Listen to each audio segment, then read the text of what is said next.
Good morning, everyone. I'm Christine Romans in for Joe Fryer this morning. And I'm Savannah Sellers. Thanks for getting your Thursday started with us. We're going to begin our show this morning right here in New York City with our ongoing coverage of former President Donald Trump's criminal hush money trials. Stormy Daniels due back on the stand for further cross-examination by Mr. Trump's defense team. On Tuesday, the adult film actress delivered an extraordinary, sometimes explicit and uncomfortable account of her alleged sexual encounter with Mr. Trump back in 2006. The former president, of course, denies the incident and the charges of falsifying business records to hide an alleged hush payment he made to her in the run-up to the 2016 election. All this comes amid new developments in the Georgia election interference case.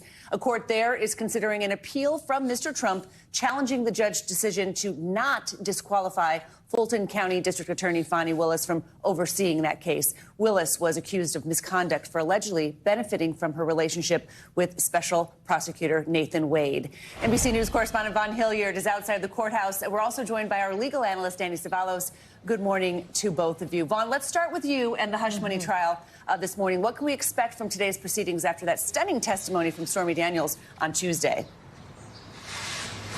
Right. It was a full day of testimony, and cross-examination from Donald Trump's attorney began in the afternoon, and that's where they left off, and that's where they'll be picking up this morning, with Donald Trump's own attorneys further asking questions of Stormy Daniels. We should note they have yet to ask her about the specific events about the night that she alleged a sexual encounter in 2006 in Lake Tahoe with Donald Trump.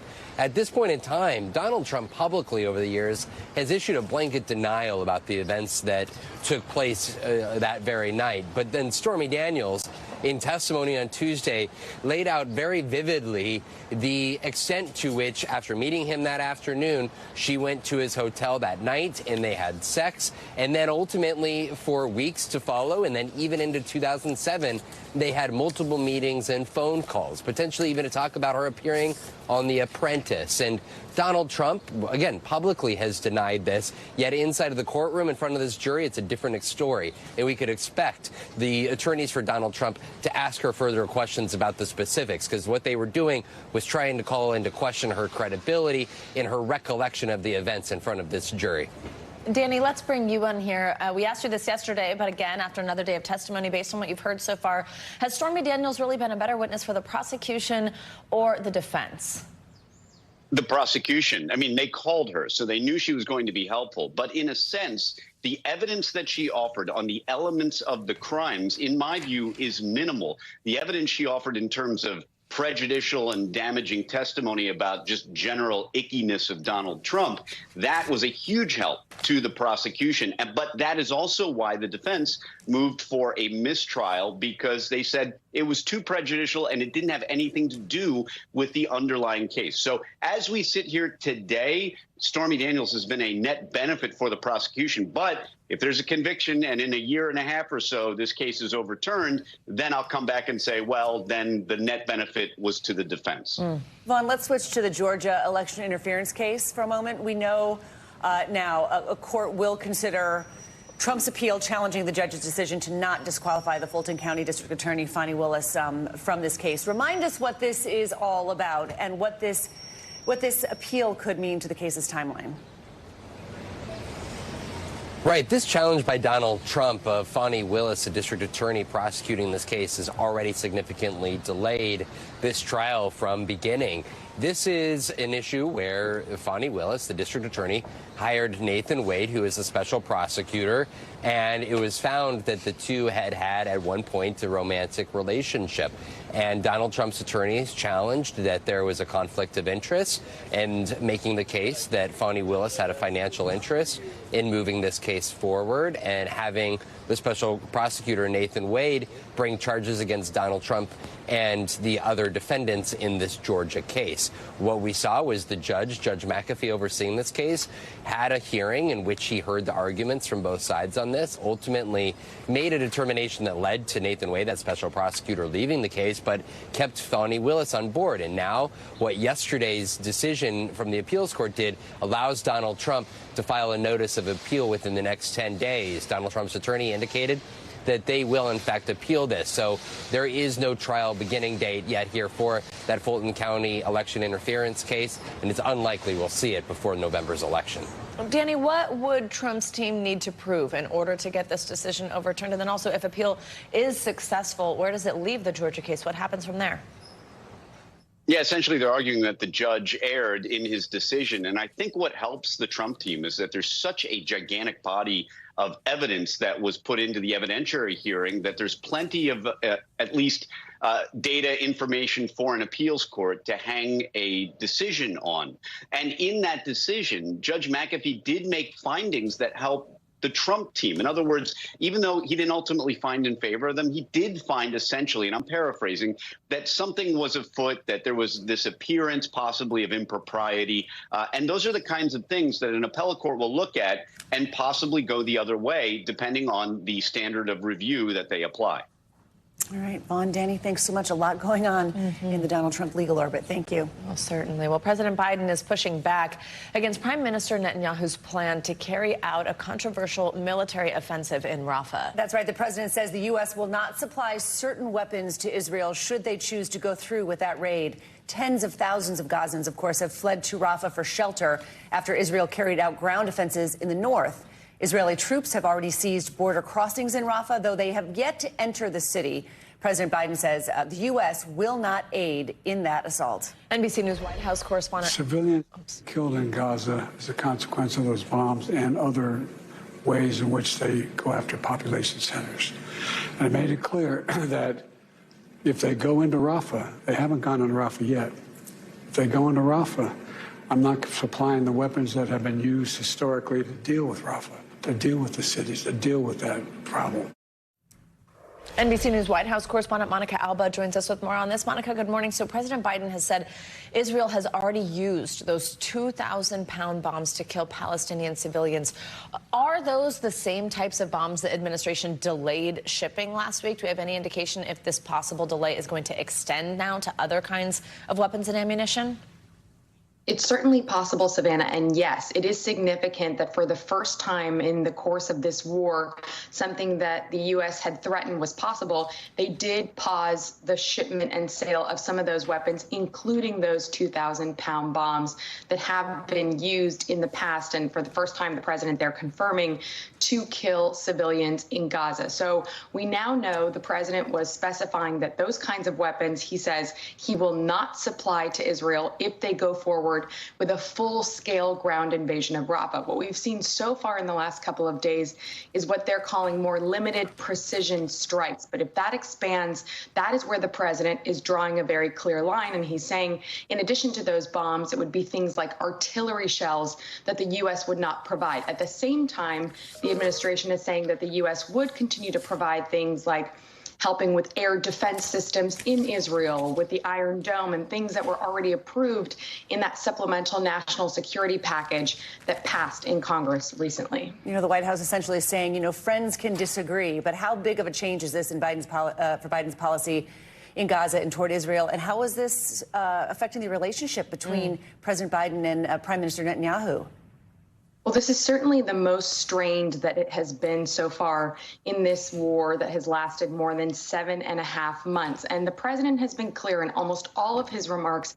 He says that the U.S. will still stand by Israel's right to defend itself, that its support for its security is ironclad. But this really shows the gulf between the president's position and Prime Minister Netanyahu. And we know that they have known each other for decades. At times, they have had very contentious conversations. And this is really just the latest example of the U.S. saying something and Israel potentially defying it once again and not heeding the advice or the course that the U.S. would like to set out here. And remember, this is all happening in the context of these very fragile hostage negotiations and talks at the U.S.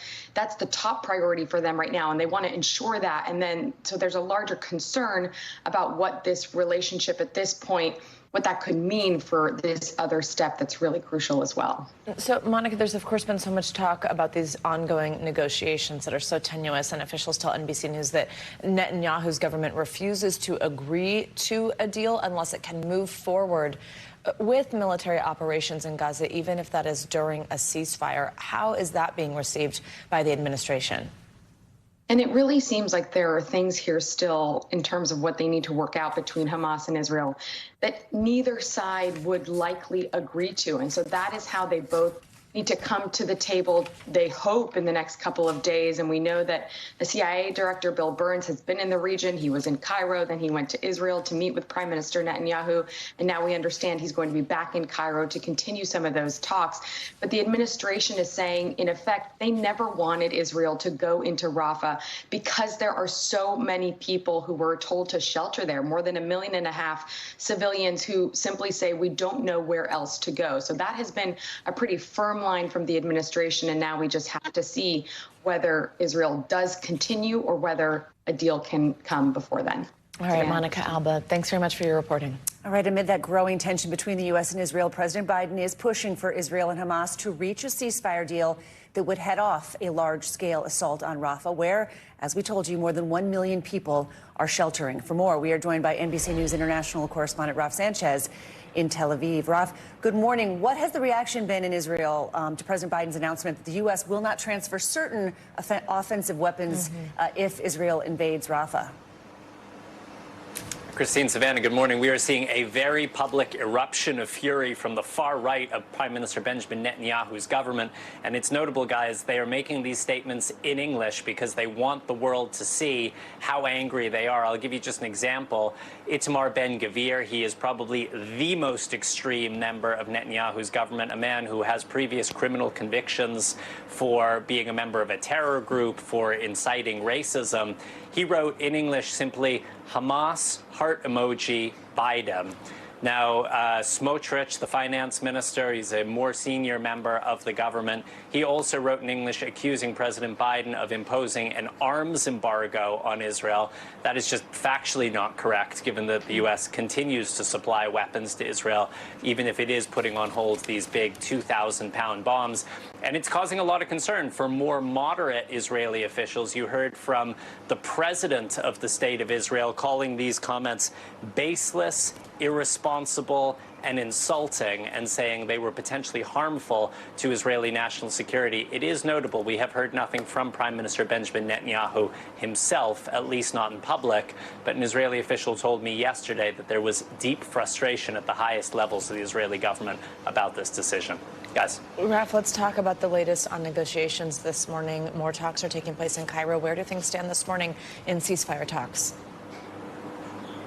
So, Savannah, the White House continues to say that they believe the gaps between Israel and Hamas are not unbridgeable, that there is a deal to be reached, but progress in Cairo, if there is any, appears to be very slow and grinding. As Monica was saying, CIA Director Bill Burns was here in Israel yesterday. He met with Prime Minister Netanyahu, briefing the Israeli government on the latest from those talks. He then headed back to Cairo to try to keep shepherding them forward.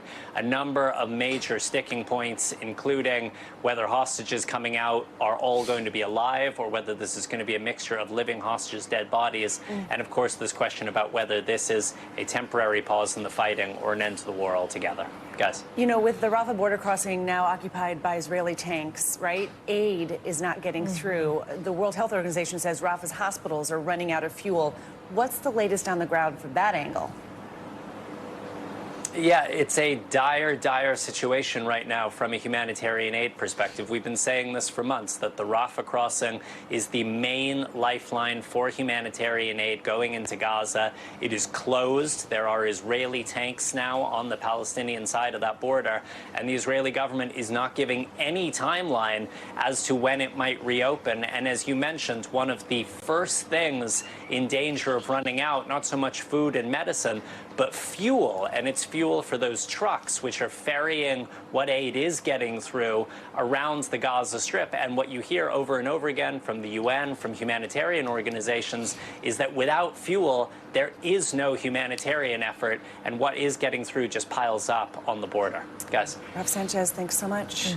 Let's head to Capitol Hill, where the Republican-controlled House of Representatives voted overwhelmingly, actually, to save Mike Johnson from an effort to oust him from the speakership. The final tally was get this, 359 in favor of keeping Johnson as Speaker to just 43 against. The vote was pushed by far-right Congresswoman Marjorie Taylor Greene, who in the end only got 10 fellow Republicans to vote with her. Greene had threatened for weeks to force the issue to the House floor after Speaker Johnson helped push the foreign aid package through the House, which will give funds to Ukraine. Here's a little of what Speaker Johnson had to say after that vote. I appreciate the show of confidence from my colleagues to defeat this misguided effort. That is certainly what it was. As I've said from the beginning, and I've made clear here every day, I intend to do my job. I intend to do what I believe to be the right thing, which is what I was elected to do, and I'll let the chips fall where they may. In my view, that is leadership. NBC News congressional correspondent Julie Sirkin joins us with the latest. Julie, good morning. So, I mean, this really does just seem like bipartisan support around Speaker Johnson. But walk us through what happened on the House floor before the vote and remind us how we got to this point.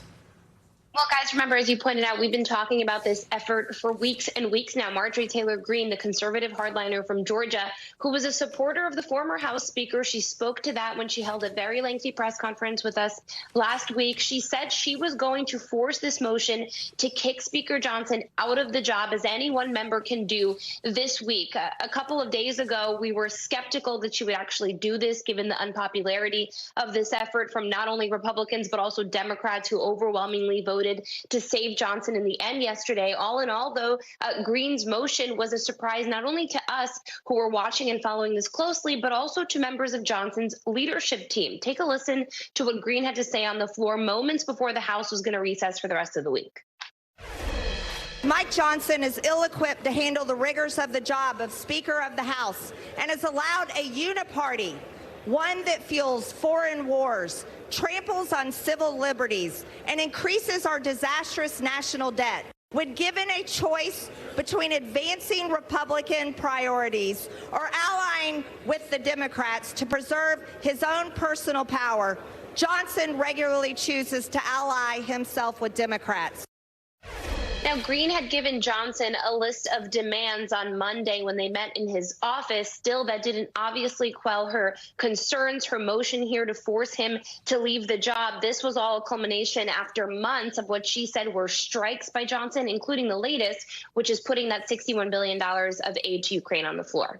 You know, Julie, House Republicans hold such a very slim majority in the lower chamber. That's why we're here. What's next for GOP leadership? What challenges lie ahead for them with less than 6 months to go now before the election?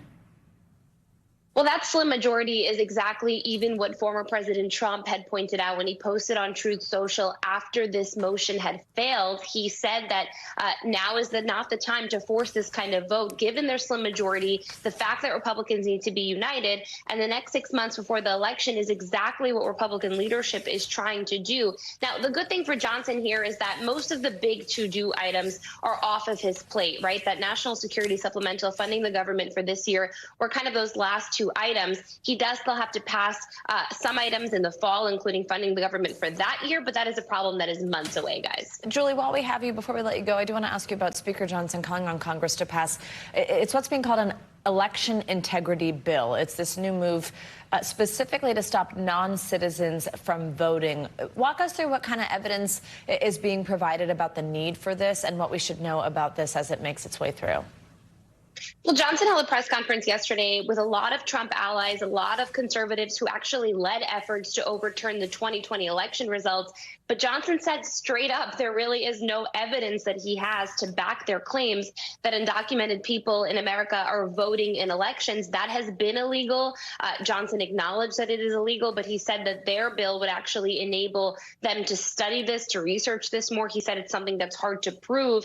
But again, all in all, this is just Johnson trying to remain as close and allied as possible to former President Trump as he faces threats to his speakership. It's not clear what future, if any, this bill really has even in the House. All right, Julie Sirkin, good to see you. Thank you. All right, to extreme weather now. At least 3 people are dead after another round of deadly storms tore through several states yesterday. 13 tornadoes were reported in 7 states, including hardest hit Tennessee, where destructive storms damaged homes and leveled trees and power lines. People in other states, Alabama, Missouri, Arkansas, they were also forced to take shelter after severe weather ripped across several cities. And this morning, the threat is still, it's not over. Millions of people are still at risk for severe weather from Texas all the way to the mid-Atlantic coast. All right, NBC News correspondent Priya Sridhar joins us now from hard-hit Columbia, Tennessee. Priya, the town of Columbia took a direct hit from a tornado. What is the extent of the damage that you're seeing there this morning as the sun comes up? Yeah, that's right. We'll just take a look behind me here if you want just a glimpse of what's happened in Columbia, Tennessee, which is just 45 miles outside of Nashville. This area, as you mentioned, took a direct hit from a powerful twister that touched down here, destroying homes. And today, many Tennesseans are waking up trying to assess the damage because most of this occurred overnight. Let's take a listen to what one woman had to say who lives in this area. I was just on the porch and I just heard it got real still, and I'd never seen that before. And then I started seeing the clouds, and that's when I heard the roar. That's when I hollered at everybody to get in the closet, and the next thing we knew, we heard just seen sky. My house is gone. It's just gone. I lost 2 dogs, and we're still looking for my mom and my aunt. So very scary moments there for people who live in this area. We were driving around this morning and we saw many downed power lines. Lots of people right now still without power. Power crews, we saw them working on the sides of the road trying to restore those power lines. Also downed trees and just lots of damage everywhere. And so we're expecting a press conference shortly where we're going to get a better picture of just how severe the devastation actually is, Savannah. Absolutely. Just heartbreaking to hear those personal accounts. Priya, tell us about these other places where we saw this severe weather. I mentioned places like Alabama, Missouri, Oklahoma. What are you hearing about the damage in those other states? Yeah, there's actually been 214 tornado warnings issued across the country in just the last week alone, which just gives you an indication as to how severe this weather system that's been moving across the country is. In Huntsville, Alabama, as you mentioned, there was actually a massive tornado that touched down there that even caused a local TV news station to have to hunker down while they were actually on air. And in Michigan, we remember the tornadoes just hit there very recently in the past 24 hours. Massive cleanups are still underway as neighborhoods were completely wiped out. The governor of Michigan actually declaring a state of emergency in 4 counties, Savannah. All right, Priya, thank you so much for that. Around all that severe weather, just amazing again and again and again. Absolutely. And yes, Priya, thank you so much. Well, that's going to continue today, actually, from Texas all the way to New Jersey. Meteorologist Angie Lassman joins us now with the latest. Good morning, Angie. Good morning, ladies. Quite the start to our spring severe, season. We've really ramped that up over the past couple of days, going on the 6th consecutive week of it. And we continue to see some strong storms working through parts of the southeast this morning. Notice we have a tornado watch in effect, parts of Alabama, Mississippi. That's going to be in effect until 10 a.m. Central Time. We've got this stretching, though, into parts of Georgia. That's going to last until early afternoon hours. So we're still going to be watching for some strong storms through this same region through the day today. Notice all of the lightning, the heavy rain that's associated with that. Because of the heavy rain, the flood watches and warnings are up already in some of these spots. We've got Nashville right now under a flash flood warning, extending out towards Chattanooga, Knoxville, Johnson City, Hazard, all included in those flash flood watches that'll last through the day today as we gear up for more kinds of rounds of this repeated, really strong storms possible.